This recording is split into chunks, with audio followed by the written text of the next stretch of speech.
আমরাও সবাই সাধারণ ছেলে মেয়ে, আমাদের নিয়ে এরকম ছিনিবিনি কিসের? এই ইতিহাস ক্ষমা করবে না।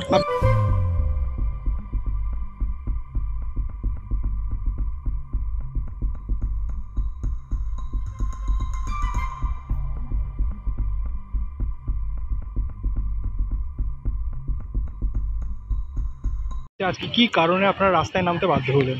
আমাদের একজন সহযোদ্ধা নেতৃত্বের মধ্যে অন্যতম ইমরান হোসেনের অকাল প্রয়াণ। আপাতত দৃষ্টিতে মনে হচ্ছে সে ব্রেন স্ট্রোকে মারা গেছে, কিন্তু তা নয়। যা দেখা যায় সবসময় তা নয়। এর পিছনে যে অভিঘাত আছে তার এই ব্রেন স্ট্রোকের, তা হলো বর্তমান সিস্টেম।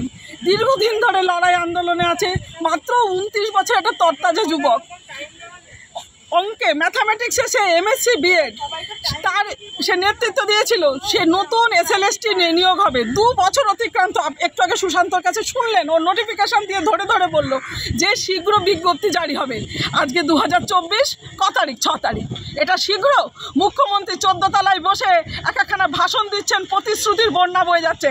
আর আমরা বোতাম টিপিছি বলে উনি কিন্তু 14 তলায় উঠেছে। আর আমরা কিন্তু শিক্ষাগত যোগ্যতা আমরা কিন্তু পারফর্ম করে অর্জন করেছি, ঠিক আছে? কিন্তু মুখ্যমন্ত্রী সেটাকে প্রত্যেক দিন মিস ইউজ করছেন। উনি সবার আগে ধোঁকা দিচ্ছে কাদের জানেন?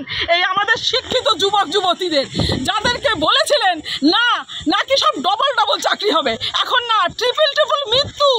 আপনারা প্রত্যেকটা ধর্ণা মঞ্চে গিয়ে দেখুন, আমাদের সহযোদ্ধাদের ছবি টাঙানো আছে। এর পিছনে দায়ী কার? এক এবং একমাত্র স্কুল সার্ভিস কমিশন, পর্ষদ এবং তথাকথিত শিক্ষা দপ্তর এবং সর্বোচ্চ প্রধান মুখ্যমন্ত্রী। এ দায় তাকে নিতেই হবে, ইতিহাস ক্ষমা করবে না।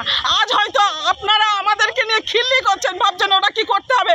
আগামী দিনে বোঝা যাবে হ্যাঁ আমরা কি করতে পারি, কারণ আমাদের ভোটে কিন্তু আপনি ওই 14 তলায় উঠতে পেরেছেন।